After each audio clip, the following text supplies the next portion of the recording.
Hi everyone, I am Ayumi Nadera and today I'm going to talk about knowing the differences between British English and American English.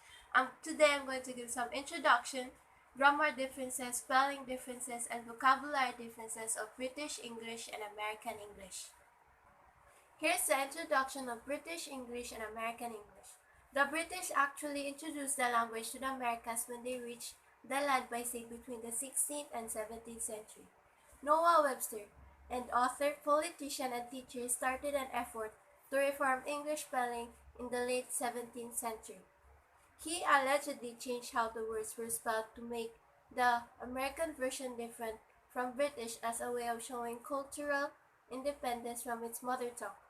In terms of speech, the difference between American and British English actually took place after the first settlers arrived in America.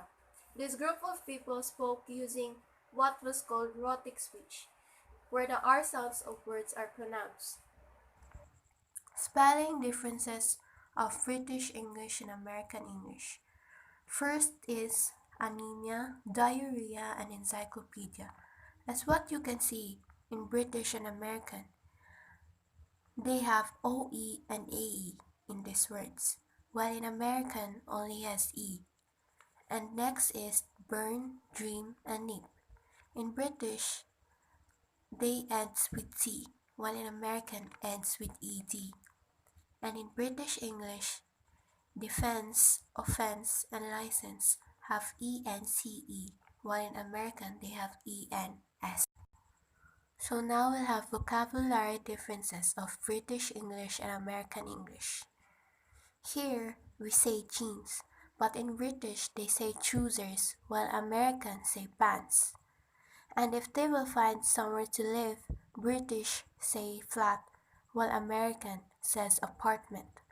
And when they go to school, British says university, and Americans says college. And when they want to go on a trip, British says holiday, while American says vacation. And if they want to buy medicine, British goes to chemist, while Americans go to drugstore. Grammar differences. Collective nouns. We use collective nouns to refer to a group of individuals. In American English, collective nouns are singular. Americans would say, the band is good. But in British English, collective nouns can be singular or plural. You might hear someone from Britain say, the team are playing tonight, or the team is. Auxiliary verbs, also known as helping verbs, are verbs that have form a grammatical function. Example, I shall go home now. Americans know what shall means but rarely use it in conversation. It seems very formal. American would probably use I will go home now. A question form. A British might say, shall we go now? While American would probably say, should we go now? British and American English have far more similarities than differences. We think the differences between American and British English is often exaggerated.